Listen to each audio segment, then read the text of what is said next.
চিকিৎসকের সঙ্গে রোগীর সম্পর্ক মূলত আত্মিক, আর অসুখের সবচেয়ে বড় ওষুধ হৃদয়।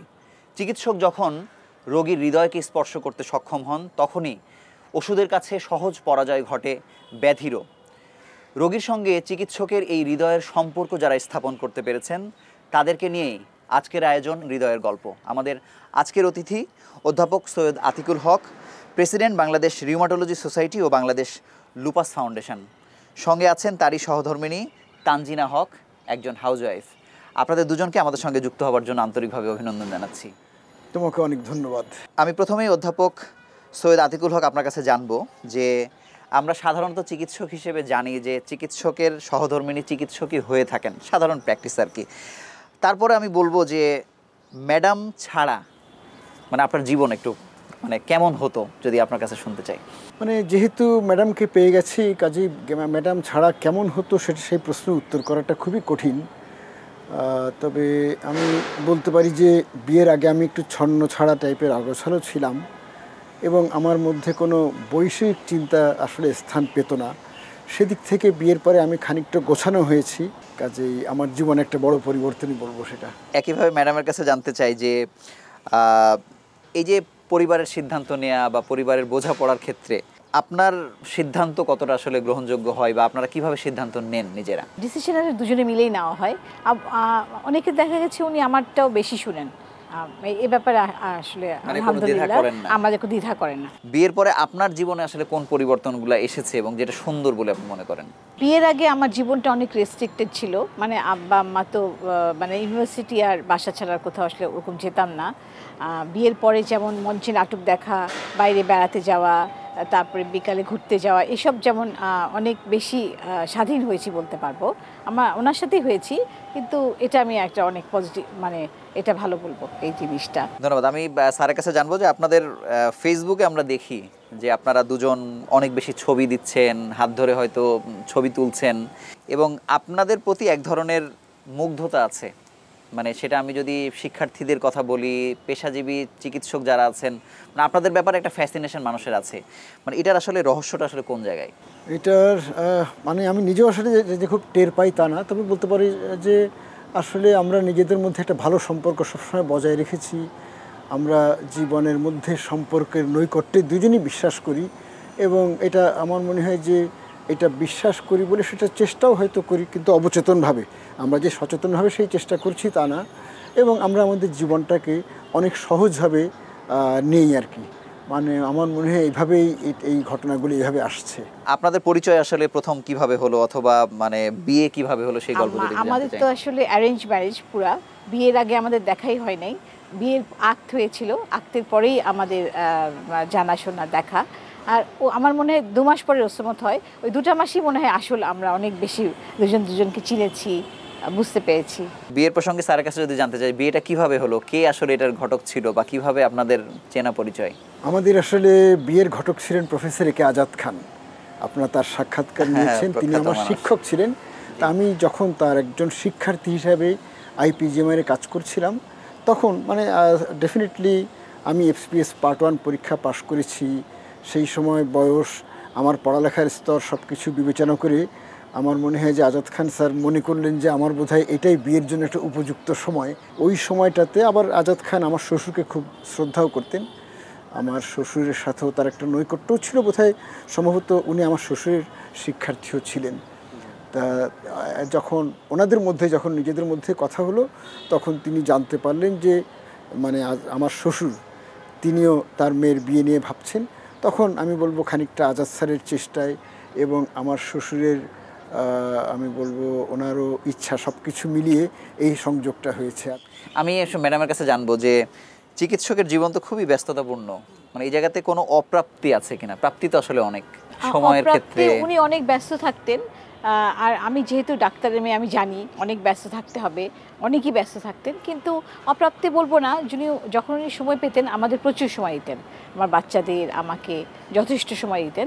এই জন্য আমার মানে হয়তো আর মানে আমি বলবো না, অপ্রাপ্তি বলবো না। ধন্যবাদ। আমি স্যারকে একটু আপনার পেশার বিষয়ে প্রশ্ন করতে চাই যে অনেক প্রখ্যাত চিকিৎসক যারা বাংলাদেশে সফল তারা দেখলাম যে মূল যে সাবজেক্টগুলো আছে মেডিসিন বা সার্জারি এর বাইরে একটু অন্য কিছু নিয়ে ভেবেছেন। যেমন আজাদ খান স্যারের যে শ্বশুর, তিনি অনেক আগে 1956 সালে তিনি চিন্তা করেছেন যে ডায়াবেটিস একটি মহামারী হবে। আপনি আসলে রিউমাটোলজিকে কেন বেছে নিলেন? আমি যখন সিলেট থেকে বদলি হয়ে আইপিজিএমআরে আসলাম, তখন আমি পেলাম আলম স্যারকে, প্রফেসর এম এন আলম। তখন তো বাংলাদেশে আসলে মেডিসিনের বিভিন্ন ব্রাঞ্চে সাবজেক্ট চালু হয়ে গেছে, কার্ডিওলজি, বক্ষব্যাধি, এই ধরনের কিডনি বিশেষজ্ঞ, গ্যাস্ট্রোএন্টারোলজি, এগুলি সব তখন চালু হয়ে গেছে। তা তখনও বাংলাদেশে এই রিউমাটোলজি সাবজেক্টটা চালু হয়নি। এবং এটাও ঠিক যে রিউমাটোলজির রোগগুলো নির্ণয় করা কঠিন। অনেক সময় আমাদের প্রখ্যাত রিউমাটোলজিস্টরা বলে থাকেন যে অন্যান্য চিকিৎসকরা যেই রোগগুলো নির্ণয় করতে ব্যর্থ হন, রিউমাটোলজিস্টরা সেই রোগগুলিরই চিকিৎসা করেন। তা কাজেই আমি বলবো যে রিউমাটোলজি একটা অবহেলিত একটা বিষয় ছিল এবং আমাদের বাতের রোগীরা আসলে সঠিক বিজ্ঞানসম্মত চিকিৎসা পেতেন না। সেরকম একটা প্রেক্ষাপটে এই সঠিক বিজ্ঞানসম্মত চিকিৎসাটাকে প্রবর্তন করার জন্য আলম স্যার পিজিতে রিউমাটোলজি ক্লিনিক চালু করলেন। আমি যেহেতু তাকে খুব শ্রদ্ধা করতাম, আমি মূলত প্রেস ছিলাম আরেকজনের সাথে, অধ্যাপক তাহের, তিনি আমার আরেকজন শ্রদ্ধেয় শিক্ষক। কিন্তু আমি আমার সুযোগ মতো যখনই আমার নিজস্ব ইউনিটে কাজের থেকে কিছুটা রিলিফ পেতাম, আমি আলম স্যারের সাথে যে সময়টা কাটাতাম এবং ওনার সাথে আমি ওই রিউমাটোলজি ক্লিনিকে রোগী দেখতাম। এইভাবেই ধীরে ধীরে রিউমাটোলজির প্রতি আমার আকর্ষণটা তৈরি হয়। আমরা একটা ছোট্ট বিরতি নিয়ে আবারও আলোচনায় ফিরছি।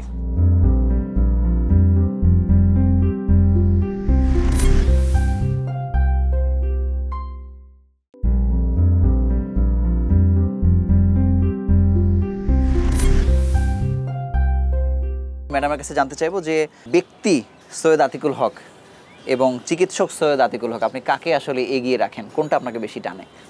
দুজনেই, দুজনেই আমি বলবো সমান সমান। ব্যক্তি আর চিকিৎসক দুজনের মধ্যেই। আর উনি যেমন সবসময় খুব অনেক নীতিবান, অনেক ডেডিকেটেড নিজের প্রতি, স্বামী হিসাবে উনি অনেক ডেডিকেটেড সংসারের প্রতি, বাচ্চাদের প্রতি অনেক। কাজেই আমি সমান বলবো, কোনোটাতে কোনোই বলবো না। স্যারের কাছে আমি একই প্রসঙ্গে জানবো যে অনেক সময় হয় না যে চিকিৎসকের কাছে তো আসলে অনেক প্রলোভনের বিষয় আসলে আসে, আপনি জানেন যে নানা রকম, মানে সেক্ষেত্রে অনেক সময় কিন্তু পরিবারও সাপোর্ট করে ফেলে। এই কারণে হয়তো চিকিৎসক তখন অনেক কিছুকে লুফে নেওয়ার চেষ্টা করেন। ম্যাডামকে মানে এই জায়গাগুলোতে কেমন পেয়েছেন? মানে আমি এই জায়গাতে ম্যাডামকে পেয়েছি আমার একজন চমৎকার সহযোগী হিসাবে। তিনি ওই সমস্ত বিষয়ে যে লুফে নেওয়া যেটা আপনি বললেন, ওই ব্যাপারে আমাকে কখনোই প্রলুব্ধ করেননি, বরং আমার সততাকে অ্যাপ্রিসিয়েট করেছেন। যার জন্য আমার মনে হয় যে আমি আমার যেই নীতিনিষ্ঠা এবং সততার যে পথটা, এই পথে আমি অবিচল থাকতে পেরেছি। দুজনের কাছে এখন আপনাদের জীবনের এই যুগল জীবনের সবথেকে সুন্দর স্মৃতি আপনার কাছে প্রথমে জানতে চাইবো। আমাদের জীবনের যুগল জীবনের সুন্দর স্মৃতি হচ্ছে আমার মনে হয় আমাদের ওই যেটাকে বলে বিয়ের মুহূর্তে যে আয়না দেখা দেখি পরস্পরের আঁকতে সময় যেটা করা হয়, ওইটাকে একটা মানে একটা মধুর স্মৃতি বলেই মনে হয় আর কি। হ্যাঁ, স্মৃতিটা আমরা যদি আরেকটু পরিষ্কারভাবে জানতে চাই। এটা তো অত বিশদ যে মনে আছে তা না। আচ্ছা, আমি বলবো আমার কাছে যেটা মধুর স্মৃতি, মানে আঁকতের পর তো 2 মাস পর রসমত হয়, ওই সময়টা আমরা আসলে মনে হয় সত্যিকারের প্রেম যাকে বলে। আমরা তো আমার দুজনেরই কখনো, আমার তো কখনোই হয় না কিছু, ওনারও না। তো ওই সময়টা আমরা আসলে অনেক বেরিয়েছি, অনেক গল্প করেছি, অনেক সময় কাটিয়েছি, ফোনে অনেক কথা বলতাম। ওটা আমার কাছে অনেক সুখের একটা স্মৃতি। ওই সময় আপনি প্রথম ঘুরতে গেছেন কোথায়? তখন তো আসলে এটা 1986 সালে কোথায় ঘুরতে গেলাম? রুসমতের আগে তো ওইভাবে ঘোরা মানে আমরা ঢাকা শহরের মধ্যেই ঘুরতাম। আর তখন আসলে বাইরে যাওয়ার চলটা সেই সময় তখনও হয়নি। কোনো চিঠি লেখালেখির বিষয় ছিল কিনা স্যার আপনাদের মধ্যে? বিষয় ঘটেনি আসলে। অনেক আপনাদের শিক্ষার্থী যারা আছেন বা আপনার সহকর্মী অনেকে বলার চেষ্টা করেন, বলেছেন, আমাকে ব্যক্তিগতভাবে বলেছেন যে স্যার চিকিৎসকদের জন্য, তার অনুজদের জন্য অনেক কিছু করেছেন, কিন্তু তাদেরকে যে পদায়ন করতে পারা, তাদের জন্য সারা দেশে পদ সৃষ্টি করা, এটাকে নিয়ে যে একটা মুভমেন্টের মতো একটা জায়গা তৈরি করা, সেটি হয়ে ওঠেনি সেভাবে। এটা আসলে কোনো অপ্রাপ্তি আপনি মনে করেন কিনা? হ্যাঁ, এটা অবশ্যই আমার জীবনে একটা বড় অপ্রাপ্তি। আমার দিক থেকে আমার নিজের বড় ঘাটতি ছিল এই যে পদ সৃষ্টি। এই পদ সৃষ্টির জন্য কিন্তু কানেকশন দরকার হয়, পলিটিক্যাল উইল দরকার, অথবা পলিটিক্যাল কানেকশন দরকার হয়। হ্যাঁ, এবং মানে সেই কানেকশনটা আমার আসলে ছিল না। মানে সমাজের উপরতলার সাথে যে একটা সুসম্পর্ক তৈরি করা, সেই ব্যাপারে আমার দক্ষতার একটু অভাব আছে। আপনি এটা করতে চানও নি? মানে ওই দক্ষতাটা, মানে আমি ওই ব্যাপারে আমার দক্ষতার অভাব আছে, আমার সাইনেজ আছে, যার জন্য আমি ওই সম্পর্কটা গড়ে তুলতে পারিনি যেই সম্পর্কটা থাকলে সহজেই এই কাজগুলো সরকারের মাধ্যমে করে ফেলা যায়। যেমন আমি যদি বলি যে 2013 সালে আমরা 14টা মেডিকেল কলেজে রিউমাটোলজির পদ সৃষ্টির জন্য আবেদন করেছি এবং এরপরে এটা নিয়ে আমাদের দৌড়াদৌড়ি, আমাদের বেশ কিছু পরিশ্রম হয়েছে, কিন্তু সেই পরিশ্রমের ফল হিসাবে 2021 সালে 8টা মেডিকেল কলেজের পদের জন্য প্রধানমন্ত্রী স্বাক্ষর করেছেন। সেই পদগুলো সৃষ্টি হয়ে গেছে, কিন্তু সেই পদে এখন পর্যন্ত পদায়নও হয়নি। কিন্তু এই জিনিসগুলো যদি আমার উপরতলায় যদি খুব ভালো কানেকশান থাকতো, সেটা হয়তো 8 বছরের জায়গায় পদ সৃষ্টিটা হয়তো 4-5 বছরে হতে পারতো। এবং আমি এটার জন্য আসলেই দুঃখিত যে আমি এই ব্যাপারটা ঠিকমতো করতে পারিনি।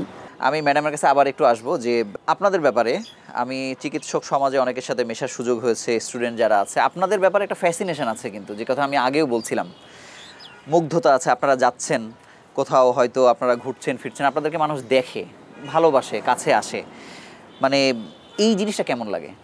এটা ভালো লাগে অবশ্যই।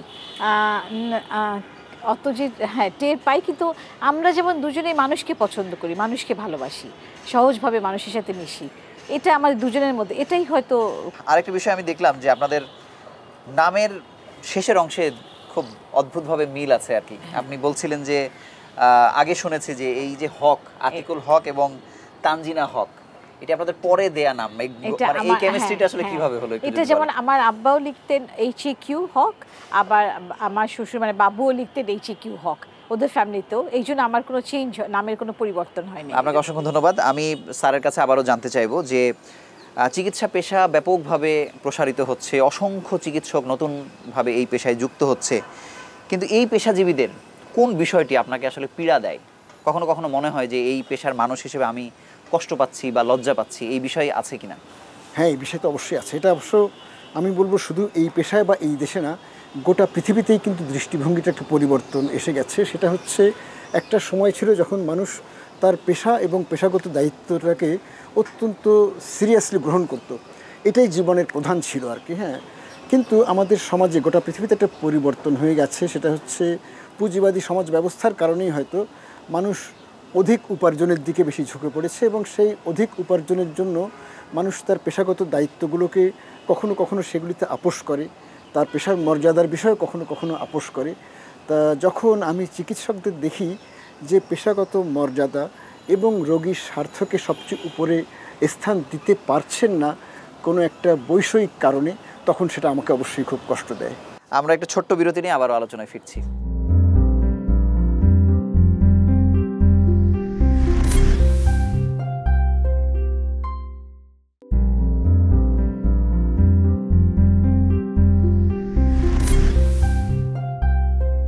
ম্যাডামের কাছে এবার জানবো যে অনেক চিকিৎসক আমাদের আশেপাশে আছেন যারা রাষ্ট্রীয় পদকে ভূষিত হচ্ছেন, নানানভাবে সম্মানিত হচ্ছেন। আমরা কিন্তু চিকিৎসক সমাজ বা অনেকেই কিন্তু স্যারকে আরও অনেক বেশি এগিয়ে রাখি কিন্তু আমাদের হৃদয়ের জায়গায়। মানে এটি আপনাকে কখনো কখনো মনে হয় কিনা যে স্যারের সাথে ইনজাস্টিস হয়েছে বা আরও সম্মানের জায়গায় দেখতে পাওয়া যেত, এরকম কিছু কখনো মনে হয় কিনা? আমি জানি যে আমাদের সমাজ ব্যবস্থা এমন, একটু চেষ্টা করতে হয়, একটু পদলেহন করতে হয়, যেটা আসলে এটা ওনার পক্ষে সম্ভবই না, উনি ওই টাইপ ওরকমই না। এই জন্য এটা নিয়ে আমি আসলে মানে আমি মেনে নিয়েছি যে এই সত্যটাকে। প্রাপ্তির জায়গা তাহলে কি শতভাগ কিনা, কি মনে হয়? যে প্রাপ্তি শতভাগ আমি বলবো না, উনি দেশে অনেক বেশি মানে আরও উঁচুতে হয়তো পৌঁছাতে পারতেন আরও, কিন্তু ওটা আমি মেনে নিয়েছি। উনি ওই রকম না, উনি সবসময় লো প্রোফাইলে চলেন, নীতিবান, আর মানে সেই জন্য এটা নিয়ে আপনার আনন্দ আনন্দ এটা।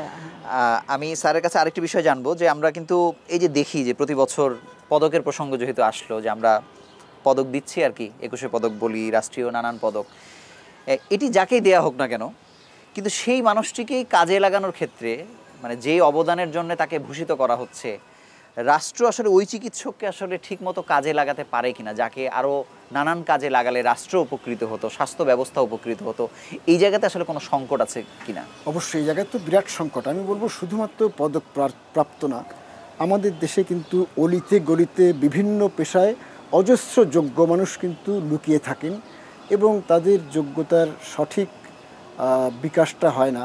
এবং সঠিক বিকাশ না হওয়া মানে সঠিক ব্যবহারও হয় না। সর্বোচ্চ সদ্ব্যবহার, যে সদ্ব্যবহারের মাধ্যমে আমরা সমাজটাকে আরও সমৃদ্ধ করতে পারতাম, এটা আমাদের দেশে হয় না। কারণ দুষ্টের দমন আর শিষ্টের লালন যে একটা সিস্টেমকে বা একটা সমাজকে এগিয়ে নিয়ে যাওয়ার প্রধান পদ্ধতি, তা এই দুষ্টের দমন আর শিষ্টের লালনটা কিন্তু আমাদের দেশে অনেকখানি বিকৃত, এবং এই জন্য অনেক নিঃস্বার্থভাবে যারা তাদের দায়িত্ব পালন করে যাচ্ছেন, অনেকেই কিন্তু সারা জীবন ধরেই অবহেলার শিকার হয়েছেন, এবং এই জন্য আমাদের সমাজের প্রত্যাশিত সমৃদ্ধিটা অর্জন করতেও আমরা ব্যর্থ হচ্ছি।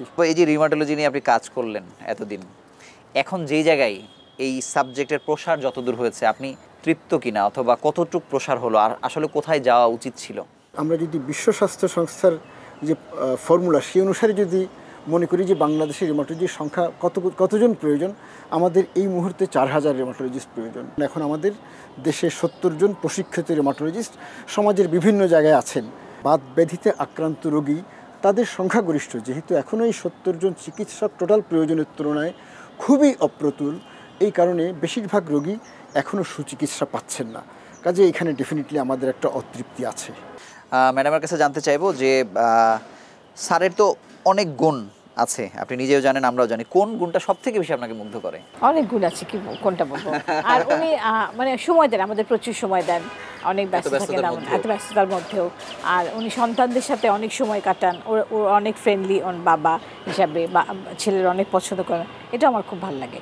ধন্যবাদ। আমি অনুষ্ঠানের শেষ প্রান্তে স্যারের কাছে জানবো যে আসলে ভবিষ্যতে এই যে সব কিছু থেকে আপনার রিটায়ারমেন্ট হচ্ছে আর কি, মানে ভবিষ্যতে কি পরিকল্পনা, আর কি করতে চান, কি দেখে যেতে চান এই জীবনে? বাংলাদেশে একটা ভালো, আমি বলবো প্রশিক্ষিত এবং সঠিক মানসিকতা সম্পন্ন, রোগীর প্রয়োজনের প্রতি আন্তরিক এবং রোগীর প্রতি শ্রদ্ধাশীল, এই ধরনের একটা প্রয়োজনীয় ভলিউমের রিউমাটোলজিস্টের বাহিনী যখন বাংলাদেশে তৈরি হবে, আমি বলবো তখনই আমরা পূর্ণতায় পৌঁছে গেছি, এবং আমি সেই দিনের অপেক্ষায় থাকব। আরেকটি বিষয় জানতে চাই যে আমাদের দেশে ভালো চিকিৎসক তৈরি হয়েছে অনেক, চিকিৎসার গুণগত পার্থক্যের দিক থেকেও দেখি যে এখানে যে ট্রিটমেন্ট হচ্ছে আরেকটা দেশে তাইও হচ্ছে, তারপরেও আমরা আজকে পত্রিকায় দেখেছি যে 10,000 কোটি টাকার চিকিৎসার ভলিউম, আমরা যদি বলি যে টাকা আমাদের অন্য দেশে চলে যাচ্ছে। কেন আমরা আসলে স্বাস্থ্য ব্যবস্থাপনার কোন জায়গায় এখন আমাদের দুর্বলতা আছে যে আমাদের রোগীরা আস্থা পাচ্ছে না? ডাক্তারদের যে সার্ভিস, তার কোয়ালিটি নিশ্চিতকরণ, তার কোনো ব্যবস্থা কিন্তু আমাদের দেশে এখন পর্যন্ত গড়ে ওঠেনি। কিন্তু আমরা মন গড়া চিকিৎসা দিচ্ছি, এগুলোর কিন্তু কোনো পর্যবেক্ষণ নাই। এটাও ঠিক যে চিকিৎসা কিন্তু শুধুমাত্র একজন চিকিৎসকের উপর নির্ভর করে না, টোটাল সিস্টেমটা কেমন, আমাদের তথ্য প্রবাহ কেমন, আমার রোগীর যে তথ্যগুলো আরেকটা জায়গায় পৌঁছানো দরকার সেগুলি সঠিকভাবে পৌঁছায় কিনা, রেকর্ড কিপিংটা কেমন, ডাক্তারদের কাজগুলোকে কীভাবে উৎসাহিত করা হয়, ডাক্তারদের ভুলগুলোকে কীভাবে নিরুৎসাহিত করা হয়, এই মেকানিজমগুলো কীভাবে কাজ করছে, এই দিকে যদি আমি তাকাই তাহলে কিন্তু প্রত্যেকটা জায়গায় ত্রুটি আছে। মানে আস্থা ফেরানো উচিত আমাদের, অবশ্যই আস্থা ফেরানো অবশ্যই উচিত।